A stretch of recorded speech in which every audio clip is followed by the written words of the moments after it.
por habernos invitado. Estuvimos el otro día. Creo que el Señor habló a nuestras vidas a través de su preciosa palabra y creo que lo volverá a hacer otra vez. Porque la palabra de Dios, ella misma dice que es viva y eficaz. Y cada vez que abrimos la palabra, cada vez que nos acercamos al Señor a través de su bendita palabra, el Señor habla a nuestras vidas y a nuestros corazones. Hay 7 veces la expresión en la Biblia: al que tiene oído para oír, oiga lo que el Espíritu dice a la iglesia. Y en esta tarde el Señor va a hablar una vez más a nuestras vidas y a la iglesia a través de su palabra.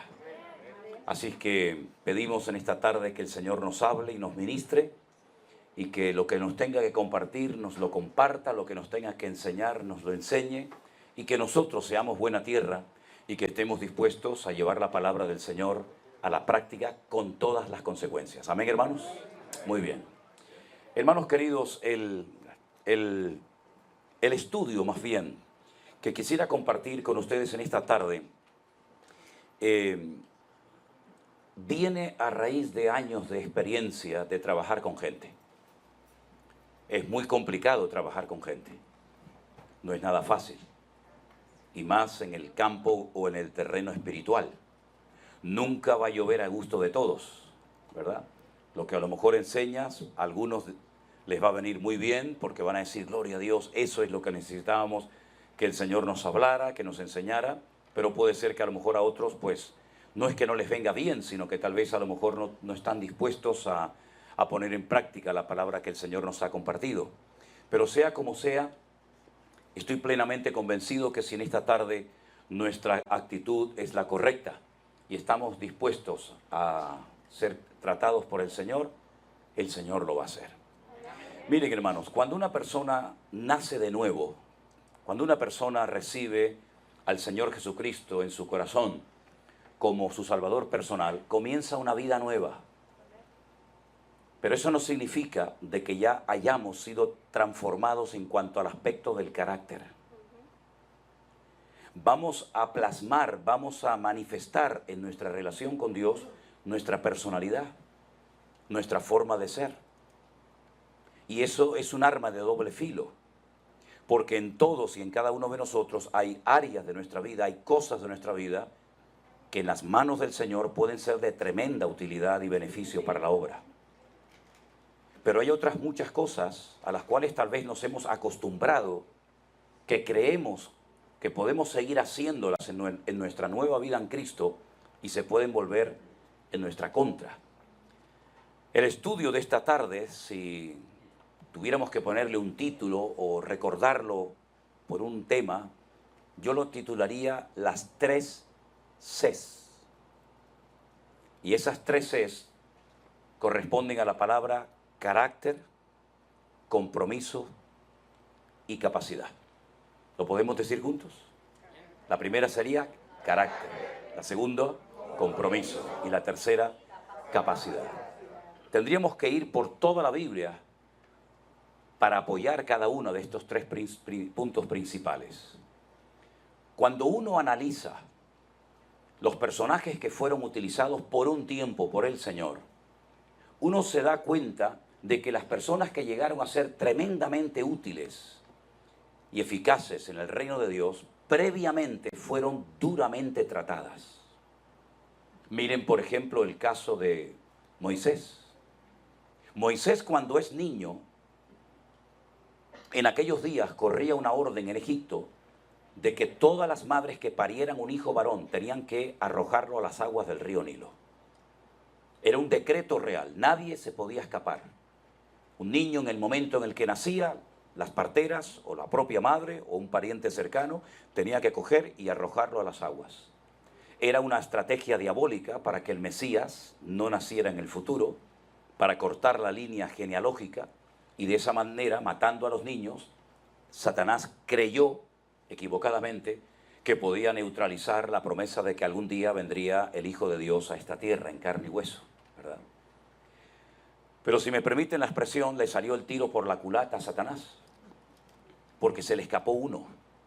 Un niño que lograron esconderlo, no sé cómo, pero dice la Biblia que durante 3 meses sus padres lograron esconderlo. La Biblia dice que cuando era un niño muy pequeñito, prácticamente de días, La versión Reina Valera dice que lo vieron un niño bonito, hermoso. Pero el texto original hebreo no dice eso. El texto original hebreo dice que era un niño bueno. Aún no predicaba, aún no hacía absolutamente nada, pero la palabra de Dios descubre la esencia de esa criatura, que sería un instrumento tremendamente útil en el futuro, y lo describe como un niño bueno, y aún no había hecho nada, ni bueno ni malo, pero la Biblia ya lo selló, lo marcó, diciendo que sería un niño, un instrumento bueno en las manos del Señor.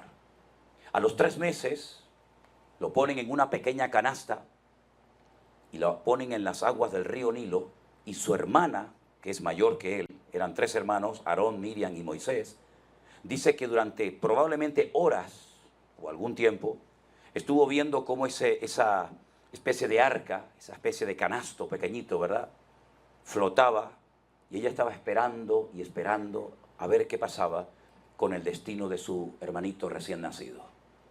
Casualmente, aunque no existen las casualidades en el reino de Dios, la hija del faraón bajó a las aguas del río Nilo. La Biblia dice, de una forma muy educada, que bajó a bañarse, pero realmente bajó a hacer sus necesidades, porque las necesidades se hacían en los ríos. Y esta muchacha baja al río Nilo y de repente observa que hay una canasta y en su interior hay un niño. Y dice que cuando abre la canasta se da cuenta de que el niño es hebreo. Bueno, había varias razones para descubrir que el niño era hebreo. Primeramente, a ningún egipcio se le iba a ocurrir poner a un niño en las aguas para que los cocodrilos o las corrientes del río Nilo lo llevaran y lo mataran. Pero en segundo lugar, observó que el niño, aunque tenía simplemente 3 meses, el niño llevaba una marca en su cuerpo como todo varón hebreo, y era que estaba circuncidado. Los egipcios no se circuncidan. Y entonces esta niña, o esta mujer, perdón, le cogió tanto aprecio, tanto cariño al niño, que lo adoptó como si fuera su propio hijo. Y lo llevó al palacio. Y miren ustedes por dónde el mismísimo faraón, que quería matar a todos los niños hebreos del país, resulta que cría aquel que en el futuro sería el libertador del pueblo de Israel. Son ese sentido del humor extraordinario y maravilloso de nuestro Dios. Y lo crió durante 40 años. Con todos los privilegios habidos y por haber de un príncipe de Egipto. No le faltó nunca comida, no le faltó nunca esclavos, siervos. Pero cuando fue pequeño, hasta que fue destetado, su verdadera madre lo amamantó y lo crió. Y probablemente estuvo hasta los 4, 5, 6 años como máximo. Y cuando ya tenía esos 6, 7, máximo tal vez 8 años, lo vuelven otra vez a llevar al palacio de Egipto, y nunca más su madre tuvo contacto con su hijo. Pero la enseñanza quedó grabada a fuego en su corazón, de tal manera que cuando este niño se hace hombre y tiene 40 años, dice en el libro de Hebreos capítulo 11, que un día salió Moisés a pasear por las calles de Egipto y vio como un egipcio maltrataba a un hebreo. Y se levanta contra él, le hierve la sangre, ve un acto de injusticia, y entonces dice, después de separarlos, al día siguiente dice que mató a un egipcio y tiene que huir al desierto por 40 años. Pasó de estar en la cresta de la ola, de tener todos los placeres habidos y por haber cubiertos, a convertirse en pastor de ovejas que ni siquiera son suyas, sino de un señor llamado Jetro, que con el paso del tiempo se convertiría en su suegro. ¿Qué les parece? La vida de Moisés está perfectamente diferenciada en 3 grandes bloques: 40 años en Egipto, 40 años en el desierto solo, y otros 40 años, total 120, sacando al pueblo y pastoreándolo en el desierto. En esos 40 años Dios lo trató de tal manera que cuando un día el Señor se le aparece y le habla a través de una zarza que arde y no se consume, él se acerca a esa zarza y el Señor lo llama, el Señor lo comisiona, el Señor le dice que tiene que volver a Egipto para sacar a su pueblo de la esclavitud y llevarlo rumbo a la tierra prometida. Y entonces comienzan a suceder cosas muy interesantes, porque él dice que le dijo al Señor, ¿y quién soy yo? 40 años atrás él creía que él iba a ser el libertador de Egipto, pero fracasó, porque lo hizo en la carne. Y cuando alguien se adelanta al plan de Dios, a la agenda de Dios, y cree que puede actuar unilateralmente sin el respaldo de Dios, sin el llamado de Dios, se equivoca rotundamente. tenía que ser tratado antes de poder ser usado. Y es que hay gente que quiere ser usada, quiere aparentar en la iglesia, quiere figurar en la iglesia, pero no se dejan tratar ni moldear por el Señor. Y después pasa lo que pasa. 40 años tardó Moisés en darse cuenta que era tartamudo. Siempre fuiste tartamudo, hijo. Pero ahora te das cuenta y ahora tienes temor de volver a Egipto. Pues ahora, cuando ves tu incapacidad, ahora cuando ves tu impotencia, ahora cuando ves que tú no vas a poder cumplir con semejante comisión, ahora es cuando yo te puedo comenzar a usar. Te bajé los humos, te llevé a lo más bajo, al desierto, a la soledad. Y ya con 80 años es cuando puedo comenzar a usarte. Y esto me recuerda a aquel muchacho que fue una vez a hablar con un maestro de oratoria en la antigua Grecia, un hombre que le enseñaba a la gente a hablar en público, a preparar discursos en público y cobraba por aquellas clases que daba. Y un día llegó un muchacho y le pide a este filósofo que le enseñe oratoria, que le enseñe a preparar discursos para impresionar a la gente en público. Y este sabio griego le dice: a ti te voy a cobrar el doble. Y le dice: ¿por qué? Porque a todo el mundo le cobra un precio y a mí me va a cobrar el doble. Dice: porque voy a tardar mucho tiempo en enseñarte a callar.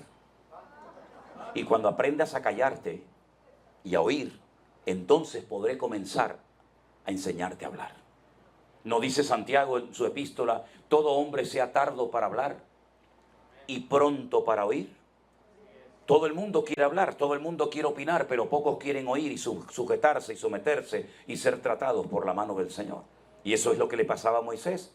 Un hombre con una capacidad tremenda, un hombre tremendamente preparado, pero su carácter lo traicionó. Y tu carácter lo controlas o lo dominas, o te termina controlando y destruyendo a ti. ¿Cuántas personas con dones, con talentos, con habilidades? ¿Cuántas personas con tremendas capacidades podrían haber sido personas muy útiles y eficaces en el reino de Dios, pero por su carácter tal vez eran orgullosos, tal vez eran altivos, tal vez tenían algún problema, en fin, de la índole que fuera, echaron por tierra toda su vida porque no se dejaron tratar por el Señor? 40 años el Señor estuvo moldeando el carácter de Moisés, y cuando lo trituró y cuando se dio cuenta de que él era incapaz, era impotente, no sabía hablar, etcétera, etcétera, es cuando entonces el Señor puede comenzar a usar su vida. ¿Cuánto tiempo estuvo el Señor preparando a José? José, cuando era un adolescente, cuando era un niño, él sabía lo que el Señor quería hacer a través de su vida en el futuro. Él vio a toda su familia, dice que vio al padre en forma del sol, a la madre con la luna y a las 2 estrellas, sus hermanos, postrados ante él y casi adorándole y rindiéndole pleitesía. Y él, cuando abre su corazón y le cuenta estos sueños a sus hermanos, dice que lo quieren matar, ¿verdad? Y su padre dice que: pero hijo, ¿tú qué estás diciendo? ¿Que nosotros vamos a llegar un día a postrarnos delante de tu presencia? Luego tuvo otro sueño donde dice que vio manojos, ¿verdad? Espigas que se doblaban ante él, se inclinaban, y esto despertó celos y envidia en las personas, sobre todo en sus hermanos, que lo quisieron matar, y finalmente el Señor lo llevó a Egipto milagrosamente.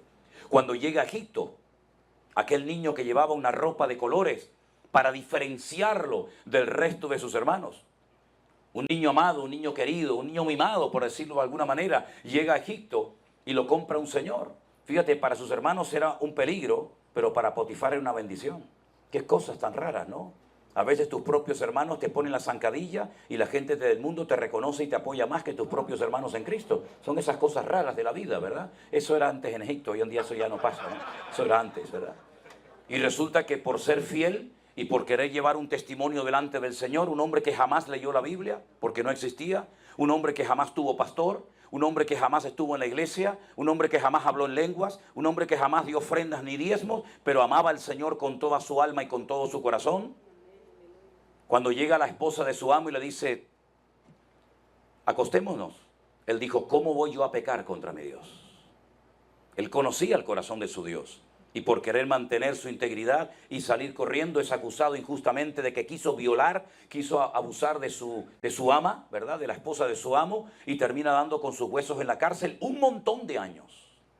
Y allí en la cárcel Dios lo sigue tratando, Dios lo sigue moldeando, Dios lo sigue perfeccionando, ¿verdad? Y en todo momento dice la Biblia que el Señor estaba con José. Nunca lo abandonó. Aunque las circunstancias externas parecieran que lo había abandonado, que era el más desgraciado de la tierra, era todo lo contrario. Estaba siendo tratado por el Señor en su carácter, en todas las áreas de su vida, hasta que a los 30 años alguien se acuerda que él había interpretado un sueño cuando estuvo en la cárcel y le habla al faraón de él. Curioso, ¿verdad? El día que salió de la cárcel el panadero y el copero, José le dice a uno de ellos, acuérdate de mí. Y pasaron años y nunca se acordó. Qué diferente aquel que dijo, acuérdate de mí. Y el Señor le dijo, hoy estarás conmigo en el paraíso. Es que cuando confías en el hombre te puede llevar tremendas desilusiones. Pero cuando confías en Dios, el Señor nunca se olvida de sus hijos. Aleluya. Y a los 30 años, exactamente la misma edad en la que el Señor Jesucristo comenzó su ministerio, el Señor lo levantó, pero casi desde su adolescencia, él sabía que el Señor quería usar su vida, pero primeramente antes de ser usado, hay que ser tratado. Algunos piensan que, por ejemplo, cuando el apóstol Pablo se convirtió, ya al día siguiente era el famoso apóstol Pablo. En absoluto. 15 años se fue al desierto solo y allí fue tratado. Allí el Señor rompió sus prejuicios religiosos. Allí el Señor le enseñó el evangelio que predicaba, porque él decía, yo el evangelio que predico ni lo recibí, ni me lo enseñó ningún hombre, sino vino por revelación del Señor. 15 años solo tratado en el desierto hasta que un tal Bernabé se acuerda de aquel joven judío de Saulo de Tarso, y va a buscarlo y lo lleva a la iglesia. Y 15 años después todavía los cristianos tienen miedo de acercarse a él porque creen equivocadamente que está fingiendo ser cristiano. Qué tremendo, tuvo que ser aquel cambio. Exactamente lo mismo ocurrió en David. David era el más pequeño de toda la familia. Era el 8º hijo. En Israel, cuando un padre tiene 7 hijos, es el hombre más dichoso de la tierra, porque el 7 es el número perfecto. Pero vino un 8º y rompió la perfección. Y entonces cogieron sus hermanos y le dijeron, manda a las montañas que cuide esas ovejas que tienes. Y dice la Biblia que allí se jugó la vida delante de leones, delante de osos, para defender a las ovejas de su padre. Allí perfeccionó la puntería, era un tirador con la onda impresionante, era algo increíble, años y años solo en las montañas. Hasta el punto que cuando llega un día el profeta Samuel por la casa de su padre Isaí, con una revelación de que viene a ungir al segundo rey de Israel, Isaí pone a todos sus hijos en fila. Y entonces Samuel dice, Dios no me confirma, Dios no me respalda, Dios no me indica que estos hijos tuyos, ninguno de ellos va a ser el rey. ¿Por casualidad tienes algún otro? Y dijeron, ay sí, es verdad, tenemos a otro. Pero está lejos, está en las montañas. Dice, pues mándalo a llamar, porque aquí no nos vamos a sentar a la mesa, ni vamos a comer hasta que David venga. Yo creo que tenían más ganas de comer que de que fuera ungido su hermano, y por eso fueron rápido a buscarlo. Cuando llega David, oliendo a ovejas que apestan, dicho sea de paso, con aquellas pintas, dijeron, pero ¿este quién es? Este es el próximo ungido del Señor, así que ándate con ojo. No menosprecies, ni mires la apariencia exterior de la gente, que eso pasa en muchas iglesias. Lo primero que hacen en cuanto entra el pastor, le miran de arriba abajo y dicen, uff, cómo viene vestido, ¿no? Y la hermana viene con falda o viene con pantalones. Qué crueles somos a veces con la gente nosotros, ¿eh? Somos capaces de condenar más rápidamente que a veces el mismísimo Satanás. Porque medimos la santidad de la gente por su aspecto exterior. Y David, cuando uno lo miraba, decía, pero esto es el rey de Israel. ¿Dónde vamos con esto? Con esas pintas, con esos pelos. Un día fui a pasear a mi perro a un lugar donde había rebaños de cabras, y cuando vino lleno de garrapatas. No me extrañaría nada de que David tuviera alguna garrapata pegada por algún lado. Pero el Señor le dice, ese es el rey futuro de Israel. Y lo ungió con 17 años. Y hasta los 30 años el Señor no lo sube al trono de Israel y llega a ser el dulce cantor de Israel, el hombre más cerca del corazón de Dios que jamás ha pisado el planeta Tierra. ¿Qué te parece? Tantos años tratado, perseguido, mal interpretado. Cuando llega al campamento donde están sus hermanos mayores, A partir de los 21 años, los jóvenes tenían que ir a la guerra, tenían que enrolarse en el ejército del rey Saúl. Él aún ni tenía 21 años, es el más pequeño, recuerden.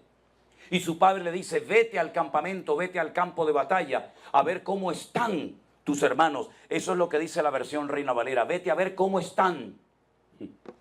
¿Saben cómo se pregunta en hebreo cómo estás? Al hombre se le pregunta ma shalomcha y a la mujer ma shalomech. ¿Y qué le estoy preguntando? ¿Cómo está tu paz? Así se pregunta en hebreo. ¿Cómo está tu paz? Así que vete al campo de batalla, a la guerra, y mira a ver cómo está la paz de tus hermanos. Pero papá, están en guerra. Pero es que paz no es ausencia de guerra. Paz es comunión con Dios. Tú puedes estar en el campo de batalla, o puedes estar en la cárcel, o puedes estar donde quieras, pero si tu alma está alineada en sintonía con el Señor, caerán a tu lado 1000, 10.000 a tu diestra, mas a ti no llegará, porque tú guardarás en completa paz aquel cuyo pensamiento en ti persevera. Vete a ver cómo están tus hermanos. Vete a ver cómo está la paz de ellos. Vete a ver si el ambiente les ha cambiado o ellos han cambiado el ambiente. Y cuando llega al campamento se encuentra a todos pálidos, muertos de miedo. Y entonces pregunta y dice, ¿qué está pasando aquí? Hay un ambiente de derrota, de pesimismo, se les ve miedo en las caras. Y entonces es cuando le cuentan que hay un gigante, un enorme gigante filisteo de la región de Gat, que tiene atemorizado al pueblo de Israel por 40 días, todas las mañanas y todas las tardes antes de la caída del sol, aparece aquella bestia en el horizonte y desafía al pueblo y los maldice. Y decía, solamente quiero que uno venga a pelear conmigo. ¿Para qué vamos a perder el tiempo? ¿Para qué vamos a entrelazarnos en batalla? Uno contra uno y el que gane, ese se lleva el botín. No había en todo el país ni uno. Ni uno. Hasta el rey Saúl estaba muerto de miedo en su tienda de campaña. Pero David llegó por allí y dice, no se preocupen, no pasa nada. Hoy le cortaré la cabeza a este incircunciso filisteo y las aves del cielo comerán sus carnes y sabrá hoy todo Israel que el Señor nuestro Dios es el Dios todopoderoso. Porque Él viene contra mí con espada, con lanza, con jabalina, pero yo vengo contra Él en el nombre de mi Dios. Y entonces Saúl dice, bueno, pues vale, ya que te vemos tan decidido, ponte mi armadura, por lo menos vete protegido. Si no te sirve la armadura a ti, me va a servir a mí. Dice, yo no sé caminar con estas armas. ¿No dice la Biblia que las armas de nuestra milicia no son carnales, sino poderosas en Dios para la destrucción de fortalezas? A mí no me sirve este escudo, esta lanza, no me sirve de nada. Yo voy a ir contra él en el nombre de mi Dios. Y cogió 5 piedras. Y uno dice, ¿y por qué no 4? O 8 o 9, ¿por qué 5? Porque los filisteos dominaban toda la costa del Mediterráneo. Ellos controlaban lo que entraba y lo que salía al país. Ellos dominaban 5 ciudades. ¿Seréis capaces de aprender los 5 nombres? Gaza, Askelón, Asdod, Gat y Ecrón. A ver, Gaza, Askelón, Asdod, Ecrón y Gat. Si me viene este filisteo y es el de Gat, yo aquí en el bolsillo tengo 4 más para cuando venga el gigante de Gaza, cuando venga el gigante de Askelón, cuando venga el gigante de Asdod y cuando venga el gigante de Ecrón. Los voy a matar a todos. Me da exactamente igual, porque ellos son 5 gigantes, pero yo tengo los 5 libros de la ley y en cada uno de ellos yo veo a mi Señor por todas partes. Así que no le tengo miedo a Él. Él me tiene que tener miedo a mí. Y dice que le cortó la cabeza. Le cortó la cabeza, lo venció, pero para llegar a ese nivel tuvo que estar años preparándose en el anonimato, en la soledad, ¿verdad? Y cuando por fin todo Israel sabe que va a ser el rey, Saúl, en vez de apoyarlo, le dio lugar a algo terrible, que a veces ha despedazado ministerios e iglesias enteras. Y son los celos. ¿Por qué él y no yo? Se puso de moda una canción, Saúl hirió a 1000. David hirió a 10.000 y eso no le sentó nada bien a este caballero, aunque era el rey, tenía la corona, tenía autoridad, tenía poder, pero no fue un hombre tratado en su carácter. ¿Y cuál fue el problema de Saúl? El problema de Saúl fue su carácter. Tenía la unción de Dios sobre su vida, el Señor estaba con él, el Señor lo nombró rey de Israel, pero su carácter no fue tratado. Así que lo primero que el Señor quiere tratar en nosotros es nuestro carácter. ¿Cómo tiene que ser mi carácter? Pues mira, la radiografía de cómo era Cristo por dentro la tienes en el Sermón del Monte. Mateo 5, 6 y 7. Sobre todo el capítulo 5 de Mateo, donde encuentras las bienaventuranzas. Y en esas bienaventuranzas, bienaventurados los mansos, los que se dejan moldear. Bienaventurados los de limpio corazón, los que no tienen su corazón dividido. Bienaventurados los que lloran, los que son sensibles al trato del Espíritu de Dios. Bienaventurados los pacificadores, porque serán llamados hijos de Dios, es decir, los que transmiten paz y no guerra y chisme entre su pueblo. Y ahí encontramos el carácter perfecto. Y si quieres más, Gálatas 5, 22 y 23 dice: mas el fruto del Espíritu es amor, gozo, paz, paciencia, benignidad, mansedumbre, fe, templanza. Contra tales cosas no hay ley, no hay límite, no hay fronteras. ¿Qué frontera le vas a poner a la fe? ¿Qué límite le vas a poner a la paciencia? ¿Qué límite le vas a poner? ¿Qué ley le vas a poner al amor? ¿Verdad? Y esa es la cosa más importante que Dios quiere hacer en nuestra vida: moldear nuestro carácter. Tratarnos para después poder ser usados en el reino. La carta a los Hebreos dice: y aunque era hijo, hablando del Hijo de Dios, del Señor Jesús, aunque era hijo, por lo que padeció, aprendió obediencia. ¿De qué sirve que usted dance y que usted cante y usted predique si no se le puede decir nada, hermano? Si enseguida se enfada. Y en cuanto se le lleva la contraria o se le quiere corregir, se cambia a la iglesia de enfrente y lo reciben allí con la banda municipal y con la alfombra roja. ¿De qué sirve que usted cante muy bien? Si no se le puede decir: hermano, perdone, yo quedé con usted a las 4 y son las 6:30. Usted es un impuntual, usted no es serio, pero mañana cuando va a trabajar usted es el primero que llega, porque allí le pagan. Entonces, ¿qué me está usted diciendo a mí? ¿De qué sirven sus dones? ¿De qué sirve el poder del Espíritu Santo? ¿De qué sirven sus lenguas, sus diezmos y sus ofrendas? Si usted es un inmaduro, un irresponsable y no se puede contar con usted para nada, quédese con sus diezmos y quédese con sus ofrendas.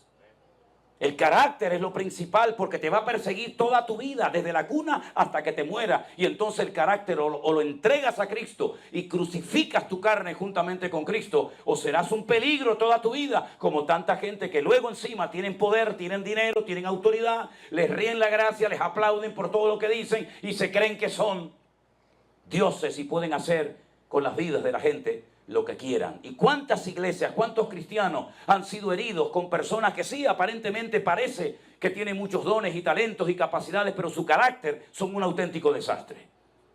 Entonces, si usted no le entrega su carácter a Cristo, usted no va a poder ser usado adecuadamente en el reino de Dios. Algunos me han dicho: pero hermano, los discípulos no fueron a ninguna escuela bíblica, los discípulos no fueron a ningún seminario. No tenemos hoy en día que estudiar la palabra. Así hablan los ignorantes. Yo me subo al púlpito, oro y el Espíritu me impulsa. ¿A dónde le impulsa, mijo? ¿Cómo que no tuvieron los discípulos una escuela bíblica? ¿Qué está diciendo? Piense antes de hablar. Tuvieron el mejor maestro del mundo. Lo tuvieron a él 24 horas al día. Eso no es una escuela bíblica. Comían con él, dormían con él, viajaban con él. Seminario intensivo por la mañana, por la tarde, por la noche. Tenían que estar en plena forma física, no como muchos cristianos que lo llevan de aquí a la esquina y ya están con la lengua afuera. ¿Saben cuánto se tarda desde el norte de Israel hasta Jerusalén? 1 semana caminando. Y están ahora en Capernaum y dicen: vamos a Jerusalén.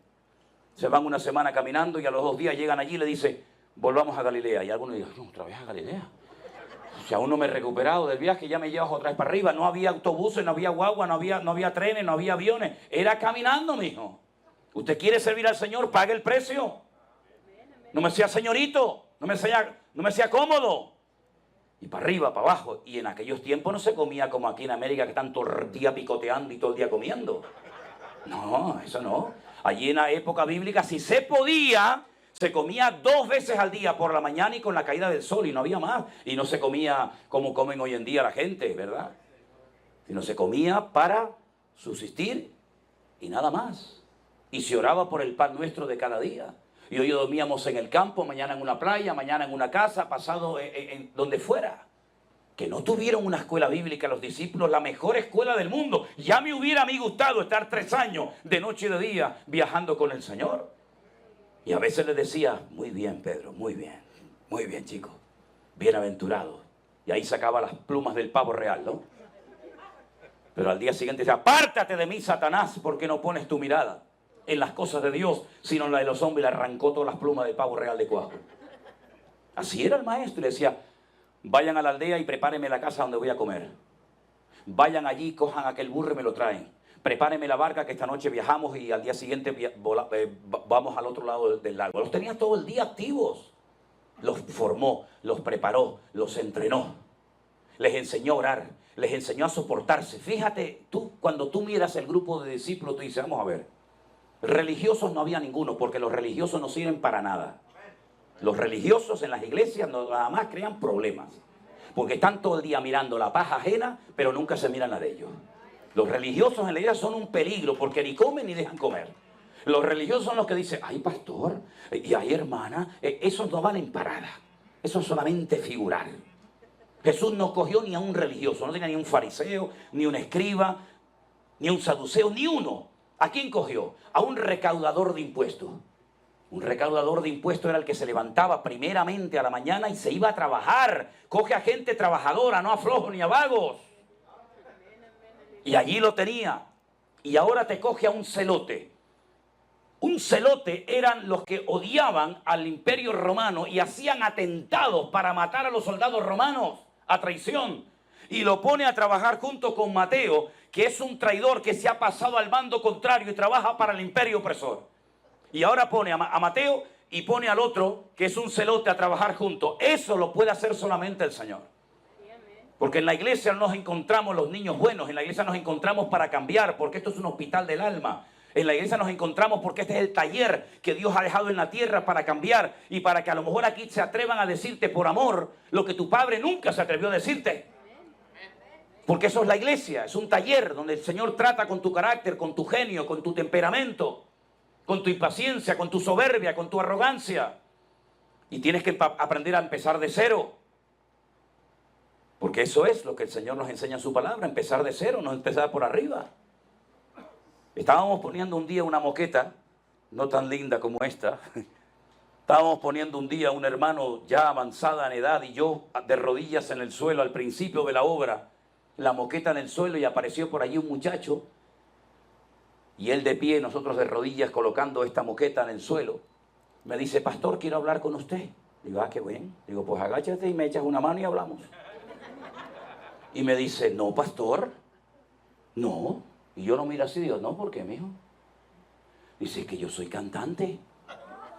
Yo no puedo trabajar en el suelo. Mira. Me levanté y le dije, ¿qué has dicho? Sales por esa puerta como un cohete ahora mismo. Si usted quiere cantar, váyase a cantar. Aquí no necesitamos cantantes. Aquí necesitamos siervos que vengan a trabajar para la obra del Señor. Y yo soy el pastor de la iglesia y estoy con un señor de casi 80 años colocando la moqueta. Y a la tarde tengo que subir ahí arriba a predicar y a cantar yo también. Así que te me deja. Y se fue. Se fue a otra iglesia y le hicieron líder de alabanza. Que lo hagan, el rey del mambo si quiere. Pero aquí no tienes nada que hacer, mijo. Aquí empezamos de cero. Y hay gente que nada más lo que quieren es aparentar y figurar en las iglesias. Y lo que hacen es para llamarla, como una persona en nuestra iglesia haga lo más mínima cosa para llamar la atención y para distraer a la iglesia, mirándolo a él o a ella, esa persona tiene los días contados. Le decía, hermano, en esta iglesia al que tenemos que mirar es a Cristo, no a usted.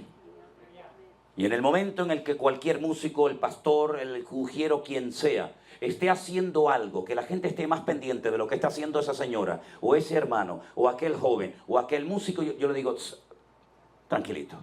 En esta iglesia no hemos venido a verla a usted. En esta iglesia hemos venido a adorar al Rey de Reyes y al Señor de los Señores. El carácter. Lo segundo era el compromiso. Ay, amigo, el compromiso. El compromiso es demostrar que usted es serio, que se puede contar con usted. Usted es puntual. Usted siempre llega tarde a todos los cultos. Nunca tiene tiempo para nada. Usted es realmente una persona comprometida. tiene tiempo para el Señor, porque he conocido a muchos creyentes y dicen, ay pastor, yo no tengo tiempo para orar, yo no tengo tiempo para ir a la iglesia a pintar, yo no tengo tiempo para nada. Bueno, pues si no tiene tiempo, pues no se puede contar con usted para nada. Dios busca gente comprometida, gente que ame la obra. Porque amar a Dios al que no vemos no es tan complicado. Además, cuando estamos malos nos ayuda, cuando nos caemos nos levanta, cuando estamos enfermos nos sana, cuando nos hace falta algo nos la suple. ¿Quién no se va a enamorar de un Dios así? Pero enamorarse de la obra de Dios. ¿Y qué es la obra de Dios, hermano? La obra de Dios es irnos a la India de misioneros a llevar el evangelio o a viajar por Europa. No, no, no. La obra de Dios es limpiar el baño de la iglesia. Y la obra de Dios es aspirar para que la iglesia esté limpia y colocar las bancas y las sillas de la iglesia. La obra de Dios es cuando voy al baño y si alguien dejó la luz encendida, usted va y la apaga. Y la obra del Señor es cuidar de las cosas del Señor, ¿verdad? Eso es cuidar la obra del Señor. Eso es ser una persona comprometida con la obra. Una persona que tiene iniciativa. Una persona que no tienes que decirle, mire, no se preocupe hermano, yo lo hago. Ser una persona comprometida. Pero claro, ¿qué es lo que ocurre?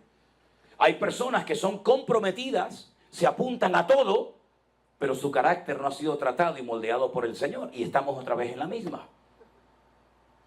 El carácter moldeado, rendido a Cristo, una persona comprometida, y luego viene al final la capacidad. Usted puede tener muchos dones, muchas habilidades, muchas capacidades, pero si usted no se ha dejado tratar, no se ha dejado moldear como el barro en las manos del alfarero, y usted no es una persona comprometida, sus dones y talentos no sirven absolutamente de nada. Imagínense que entrara por esa puerta mañana el mejor guitarrista del mundo. Y todo el mundo diría, este es el mejor guitarrista, o el mejor pianista, o el mejor baterista del mundo, o el mejor cantante, la mejor voz de la tierra. Pero es una persona soberbia, poco comprometida, no se le puede decir absolutamente nada. ¿De qué sirven sus dones y talentos si a usted no se le puede decir nada, mi querido hermano y hermana? ¿De qué sirven sus dones? Se le vuelven en su contra. ¿Cuál fue la iglesia que tenía todos los dones según la Biblia? Vengan conmigo, por ejemplo, a la primera carta de Pablo a los Corintios. En el capítulo 1, cuando Pablo le escribe a esta congregación que él estableció, que él pastoreó durante un año, miren lo que le dice en el capítulo 1 a los hermanos de la iglesia de Corinto. Capítulo 1. Pablo, llamado a ser apóstol de Jesucristo, por la voluntad de Dios, y el hermano Sóstenes, a la iglesia que está en Corinto, a los santificados en Cristo Jesús, llamados a ser santos con todos los que en cualquier lugar invocan el nombre de nuestro Señor Jesucristo, Señor de ellos y nuestro. Gracia y paz a vosotros de Dios nuestro Padre y del Señor Jesucristo. Escuche el versículo 4. Gracias doy a mi Dios siempre por vosotros, por la gracia de Dios que os fue dada en Cristo Jesús, porque en todas las cosas fuisteis enriquecidos, en toda palabra, en toda ciencia, así como el testimonio acerca de Cristo ha sido confirmado en vosotros, de tal manera, que dice ahí, que nada os falta en ningún don. Eso Pablo no se lo dijo nunca a nadie, solamente a los corintios. Nada os falta en ningún don. Si una iglesia en el Nuevo Testamento sabía lo que eran los dones del Espíritu, eran los corintios. Pablo menciona en esta carta 9 dones. Solamente hay 2 listas de los dones del Espíritu Santo en la Biblia. Una está en Romanos capítulo 12 y otra está en Primera de Corintios capítulo 12. En Primera de Corintios capítulo 12 menciona 9 dones.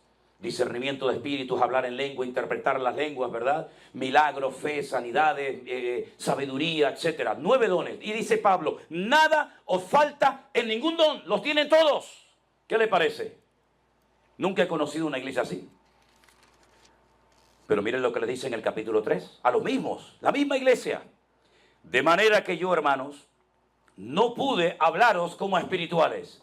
Vamos a ver qué dice el versículo 1, versículo 7. Nada os falta en ningún don. Que dice Primera de Corintios capítulo 3, verso 1. No pude hablaros como a espirituales, sino como a carnales, como a niños en Cristo. Parece como que algo no casa aquí, ¿no?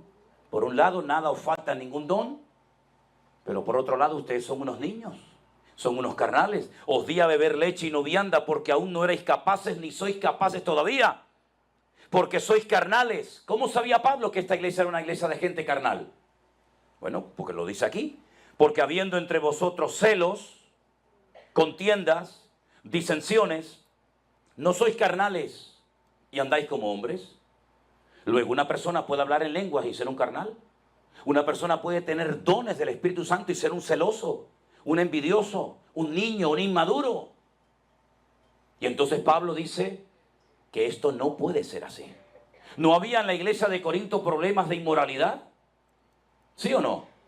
Pablo tiene que decir, juntar a ese perverso y echarlo de entre vosotros, entregárselo a Satanás. Si quiere vivir como un hijo del diablo, que se vaya con el diablo, pero en la iglesia no. No había en la iglesia gente que decía, ah, no, yo voy al culto cuando predique Pablo. Pero si me entero que viene otro predicador, como por ejemplo Cefas o Apolo, ese día no voy porque a mí el que me gusta es el otro. Y Pablo dice, ¿pero qué están diciendo, hermanos? ¿Pero quién soy yo? ¿Quién es Apolo? Somos servidores. Yo planté, Apolo regó, pero en definitiva el crecimiento quien lo ha dado es el Señor. ¿Cómo que hay celos y envidia? ¿No había en la iglesia de Corinto gente que se emborrachaba en la Santa Cena? ¿No había en la iglesia de Corinto gente que estaba enferma, débil, y algunos habían muerto por tomar indignamente la mesa, el pan y el vino del Señor? Pero si es que en el capítulo 1 me dice que no les faltaba nada, ningún don. Pero es que los dones no hacen espirituales a la gente. Los dones son para capacitarte para la obra del ministerio. Lo que te hace maduro es el fruto del Espíritu. Y el fruto del Espíritu lleva un tiempo. El don es instantáneo, lo tienes o no lo tienes. Pero el carácter, la santificación, el cambio interior lleva años. Y no es que el Señor tarde años en cambiarnos, sino que muchas veces la obra va más lenta, no por culpa de Él, sino por culpa nuestra, porque no le dejamos al Señor tratarnos como a Él le hubiera gustado que nos tratara. No había gente que viajó con Pablo, que predicaron con Pablo, que fueron con el apóstol Pablo por Europa y por distintas partes del mundo. Y cuando llegó el momento del encarcelamiento del apóstol Pablo, le causaron grandes quebraderos de cabeza, como por ejemplo Alejandro el Calderero. Y Demas, un hombre que viajó durante años con Pablo como uno más en su equipo ministerial, y dice, Demas me ha desamparado amando a este mundo. Luego, los dones no hacen a una persona espiritual. Los dones son como las herramientas. Imagínense un médico, tiene la carrera, tiene el título, sabe perfectamente operar, sabe dónde hay que cortar, dónde no hay que cortar, lo sabe todo, lo ha aprendido, lo ha memorizado, tiene miles de horas de práctica en operaciones, pero a lo mejor como persona es un desastre, es un adúltero, es un mujeriego, es un borracho, sabe Dios lo que es. Exactamente puede llegar a ocurrir igual con un hijo de Dios, una persona usada, dice, madre mía, ¿cómo habla este hombre? ¿Cómo predica esta hermana? ¿O cómo canta el otro? Sí, pero míralo dentro de media hora cuando sale de la iglesia. Míralo en su casa. Pregúntale a la mujer cómo es. Porque en la iglesia podemos ser un ángel y en la casa un demonio. ¿O no? Y en la iglesia aquí no hay palabras feas, no hay un mal ambiente y todo está muy bonito. Pero es que la vida cristiana no se vive aquí adentro. La vida cristiana se vive allá afuera y ustedes viven en Sodoma y Gomorra, ¿eh? Porque esta ciudad, ¿qué es? Esta es Sodoma y Gomorra. Y ustedes viven en Sodoma y Gomorra. Ganarán dinero, pero esto es Sodoma y Gomorra. Y tendrás un buen coche, pero esto es Sodoma y Gomorra. Y vestirás muy bien y tendrás coches y casas, lo que te dé la gana. Pero no te olvides que espiritualmente esta ciudad es Sodoma y Gomorra. Y como ustedes se dejen atrapar por el sistema de esta ciudad, ustedes nunca van a ser luz. Al diablo no le molesta que nosotros cantemos de la puerta para adentro. Al diablo no le importa. ¿Por qué hay tantas iglesias? Porque el diablo ha sido tan experto que ha permitido que muchos vivan su vida cristiana dentro de la iglesia. Pero cuando salen de la iglesia se quitan la careta, se quitan el disfraz y pasan desapercibidos su vida y no marcan una diferencia en ese hotel, en esa cafetería, en ese restaurante. Son exactamente igual que los demás. Miran, sus ojos tienen adulterio por todos lados. Sus lenguas no han sido sanadas por el Espíritu de Dios. Sus pensamientos son exactamente igual que los de los mundanos, pero luego vengo a la iglesia, me pongo la chaqueta, me pongo la corbata, digo andarabarashindarabarindire y ya está todo solucionado. ¿A qué hemos jugado, amada iglesia, durante tantos años? ¿A qué hemos jugado, amado pueblo de Dios, durante tanto tiempo? Hemos convertido a la iglesia en el campo de trabajo. Si ustedes recuerdan la explicación de la parábola del buen sembrador, ¿se acuerdan la parábola aquella? Una de las pocas que el Señor explicó. Él dijo, el campo es el mundo. El campo no es la iglesia. El tiempo que pasamos dentro de la iglesia en proporción al tiempo que pasamos fuera de la iglesia es tremendo. ¿Cuánto tiempo podemos estar aquí adentro? ¿1 hora, 2 horas, 3 horas? ¿Y cuánto tiempo estamos fuera en la calle? ¿Qué opinan los vecinos de nosotros? Los compañeros de trabajo, ¿saben que eres cristiano? Porque si te oyen hablar y contar los mismos chistes y las mismas bromas que ellos, difícilmente vas a hacer luz y difícilmente vas a hacer sal y marcar una diferencia. ¿Sabe todo el mundo en tu puesto de trabajo que eres cristiano? ¿O te dan miedo de que se enteren de que eres cristiano? Porque te van a decir, tú eres cristiano. Hazme el favor, hombre. Hazme el favor. Se cuenta aquella anécdota de aquel joven que estaba predicando un día en una campaña evangelística y dijo públicamente, porque yo no me avergüenzo del evangelio. Y alguien de la multitud dijo, sí, pero el evangelio sí se avergüenza de ti, querido. Que Dios nos ayude a darnos cuenta de que en esta ciudad se tiene que notar que ustedes están aquí como hijos de Dios, como hijos del Rey de Reyes y Señor de los Señores. Que no pase desapercibida tu vida. Permítele al Señor cambiar tu carácter, obrar en tu carácter. Puedes decir como algunos, pero hermanos, que yo siempre he sido así. ¿Han oído esa expresión? Mi padre era así, mi abuelo era así, todos en la familia hemos sido así y siempre hemos actuado de esta manera. Siempre hemos sido machistas, siempre hemos sido orgullosos, siempre hemos sido avaros, siempre hemos sido así. Pues ya va siendo hora de que deje de ser así. Porque usted no tiene que parecerse ni a su padre, ni a su abuelo, ni a su tatarabuelo. Usted se tiene que parecer a Cristo. Y la imagen de Cristo tiene que ser una realidad en su vida. A Él se tiene que parecer. Bendito sea nuestro Dios. Carácter, compromiso y capacidad. Las capacidades las dará el Señor, no se preocupe. Usted nunca diga que no a nada. Nunca diga, ay, no, a la otra. No. Señor, si tú me llamas, si tú me das esta oportunidad de servirte, yo no sé cómo, pero tú me vas a capacitar y tú me vas a ayudar. Y quiero confesarles que cuando yo estaba sentado en la primera fila de la iglesia, cuando yo era joven recién convertido, el pastor un día me dijo, me gustaría que esta tarde en el culto cantaras un especial, cantaras una canción. Y le dije, sí, pastor, yo esta tarde canto. No aparecí al culto. No aparecí. Al domingo siguiente el pastor me dice, hermano, ¿puedes cantar esta tarde una alabanza durante la ofrenda en un momento del culto? Digo, sí. No aparecí. Al 4.º domingo, porque me daba una vergüenza tremenda cantar en público, huí siempre toda mi vida de las reuniones donde había mucha gente. No quería ni que la gente notara que yo había llegado. Y miren el Señor lo que me ha hecho. ¿No quiere sopa? Pues 2 tazas te va a comer. Y me dijo el pastor, llevo 4 domingos esperando que usted cante una canción en la iglesia. ¿Usted va en serio o me va a hacer perder a mí el tiempo?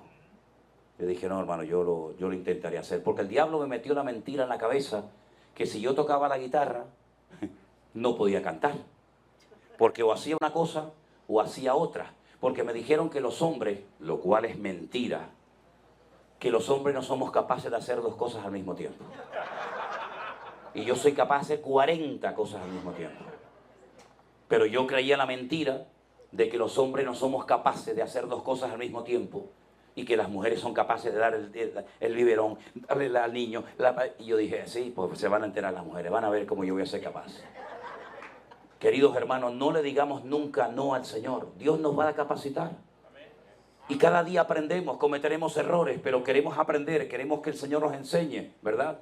No le digamos no nunca al Señor, pero sobre todas las cosas, ore cada día, oremos cada día para que el Señor nos ayude a cambiar. ¿Saben cuál fue mi talón? ¿Saben lo que es el talón de Aquiles, no? ¿Saben cuál fue mi talón de Aquiles, mi debilidad, mi punto débil toda la vida? ¿Saben cuál fue? El desánimo. No puede ser. Sí, hermano. A mí me entraban unos desánimos así de repente, una tristeza. Yo decía, el lunes era el peor día de mi vida.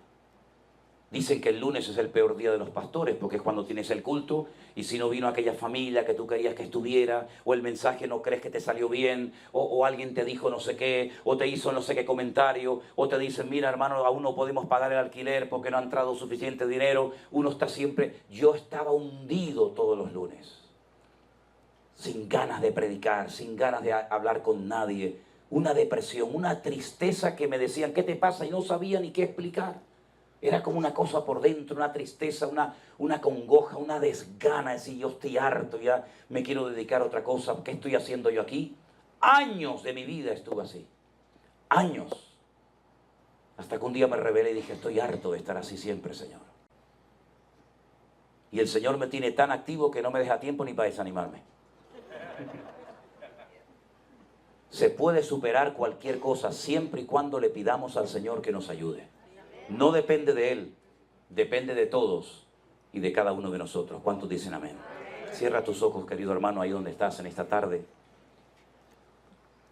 Y vamos a pedirle a nuestro Dios, a nuestro Padre Celestial, que nos ayude en nuestro carácter a ser personas comprometidas. Y que las capacidades que Él nos quiera dar, aquí estamos dispuestos a servirle en lo que Él quiera y como Él quiera. Aleluya. Aleluya. Gracias a Dios. Esa. Gloria a Dios. Dale gracias al Señor porque hoy el Señor ha traído esta palabra a nuestras vidas. Y queremos pedirte, Señor, cámbianos, moldéanos. Queremos ser como el barro en las manos del alfarero. Perdónanos, Señor, por las veces que no hemos sido buenos cristianos, buenos esposos, buenos maridos, buenos padres, buenos hijos de Dios. Límpianos, Señor, con tu preciosa sangre. Renueva y transforma nuestras vidas para que cada día la imagen de Cristo se vaya manifestando y notando más en nosotros. Sana nuestra boca, nuestros ojos, nuestros oídos, nuestro corazón, Señor. Ayúdanos a ser gente seria, sobria, prudente, comprometida contigo y con tu obra, Señor amado Jesús. Gracias, Señor Jesús. Ayúdanos, Señor, a descubrir cuáles son las capacidades que tú nos has dado para servirte con eficacia en tu reino y en tu obra, Señor. Quítame de nosotros todas las banalidades de este mundo, Señor. Ayuda a mis hermanos en esta ciudad tan corrupta, Señor, y perversa, donde todo gira en torno a la vanidad del mundo y al juego y a tantas cosas. Guárdales del maligno, Señor. Que sean capaces de vivir una vida cristiana diferente. Y que en esta ciudad se note que hay un pueblo de Dios que ama al Señor y a su palabra. Guárdanos, oh Dios. Guárdanos, oh Dios. Aleluya. Gracias, mi amado Señor. Aleluya. Levantamos nuestras voces en genuina adoración. Nos gozamos hoy aquí, adorando a nuestro Dios. Bendeciré tu nombre eternamente y para siempre. De suprema alabanza eres digno, mi Señor. Una vez más, levantamos nuestras voces, aleluya, en genuina adoración. Nos gozamos hoy aquí, adorando a nuestro Dios. Bendeciré tu nombre eternamente y para siempre. de suprema alabanza. Eres digno, mi Señor, roca mía y salvación.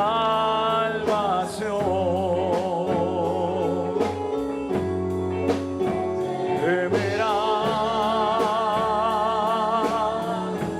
mi corazón. Aleluya. Yo estaré siempre confiado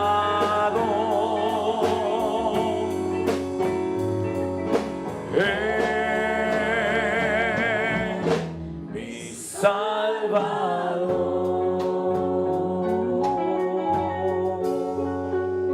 Aleluya.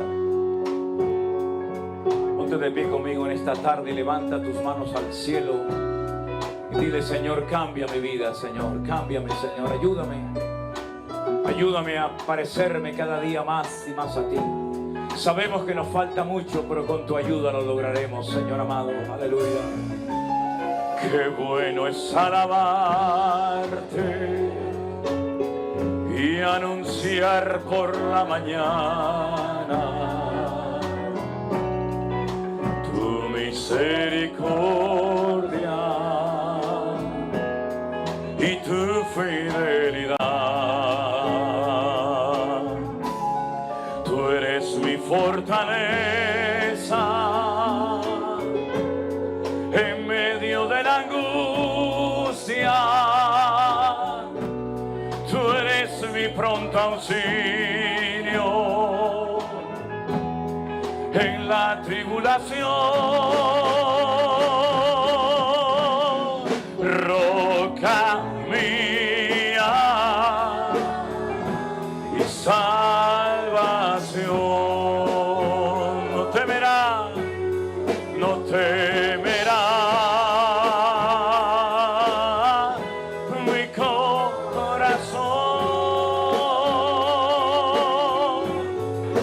Yo estaré siempre, sí, Señor, en mi Salvador. Mi Salvador. Una vez más, dígalo conmigo: roca, roca mía y salvación. No temerá mi corazón.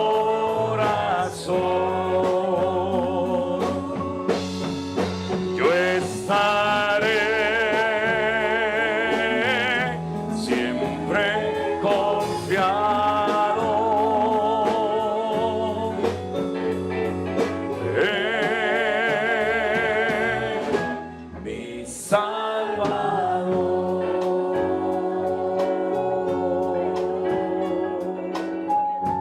Aleluya. Fuerte ese aplauso a nuestro Dios. Toda la gloria sea para Él. Aleluya. Hermanos queridos, ha sido una bendición tremenda el haber podido estar con ustedes durante estos días aquí en esta ciudad. Nos vamos muy bendecidos, muy contentos de haber podido conocer a tantos y a tantos hermanos que seguramente ustedes durante algún tiempo nos habían visto a nosotros, pero nosotros los hemos conocido aquí en esta ciudad. Estamos muy contentos de estos días que hemos pasado. Salimos muy bendecidos y mañana, Dios mediante, nos dirigimos a la ciudad de San Francisco, donde allí nos esperan también otros hermanos y allí estaremos con ellos unos cuantos días. Creo que también hay cenas y reuniones especiales y todo eso. Otro montón de fotos más. En fin, más. Y después bajaremos o iremos a la ciudad de Los Ángeles, donde también hay un grupo de hermanos y un pastor llamado José Arenas, que nos está esperando en su iglesia. Allí grabaremos en el canal de televisión que él tiene algunos devocionales, y si tengo tiempo, porque no he tenido tiempo de hacer un pastor online desde que hemos llegado.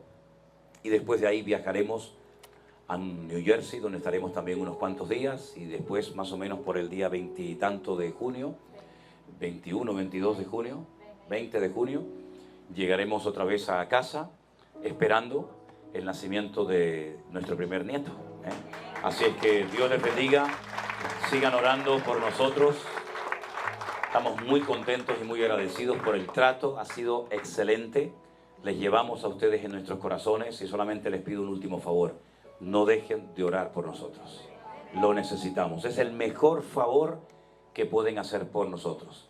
Y nos vamos muy impactados, Elena y yo, ¿verdad?, por el esfuerzo que han hecho, hermanos, de horas y horas y horas de coche para poder estar en este lugar. Y además, sabiendo que, por ejemplo, los hermanos que vienen de tan lejos de Texas se van mañana también a Los Ángeles para echar allí una mano. Realmente increíble. De verdad, hermanos, muy contentos, y gracias al pastor por habernos permitido reunirnos en su congregación. Que Dios le bendiga, pastor, que Dios le guarde, le dé crecimiento a su obra, a su ministerio, y que sigamos siempre unidos, dándole toda la gloria y la honra a nuestro Dios. Dios les bendiga, mis queridos hermanos. Bendiciones. Amén.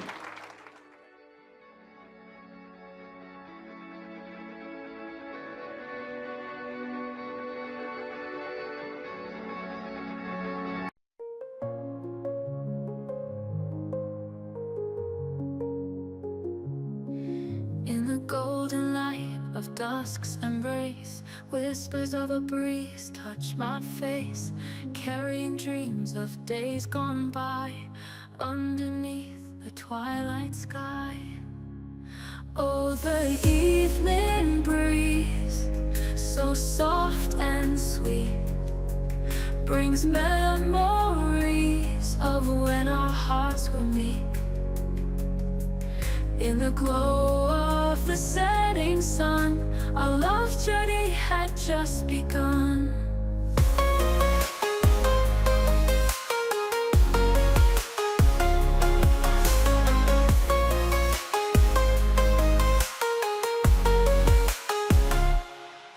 Down the quiet lanes we used to roam, hand in hand.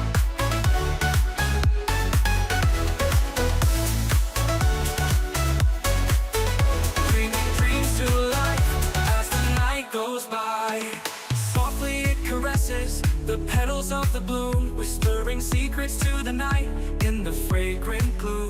Through the village silent streets where the lanterns glow, the wind brings a gentle breeze as it softly flows. It knows the roads I've traveled, the paths left behind. With every gust it unravels the threads of time.